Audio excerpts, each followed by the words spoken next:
একটা সুন্দর তুমি ভিডিও শ্যুট করো, দেন সেটাকে এডিট করো, তারপরে পোস্ট করো, কিন্তু সেটা কমিউনিটি গাইডলাইন্স থেকে রিমুভ করে দেয়। কেমন লাগবে বলো তো?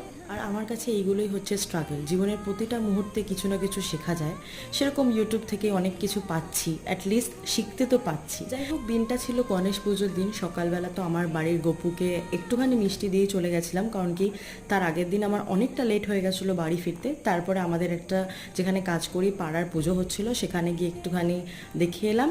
সন্ধ্যাবেলা ওখান থেকে একটুখানি খিচুড়ি খেলাম, এইভাবেই বাড়ি ফিরছিলাম। আচ্ছা, তোমরা কি জানো সোদপুরে নতুন শ্রীলেদার্স খুলেছে? যারা জানো না তারা কিন্তু গিয়ে দেখে আসতে পারো। কালেকশনস মোটামুটি ঠিকঠাকই আছে, তার সাথে ভিড়টাও আছে।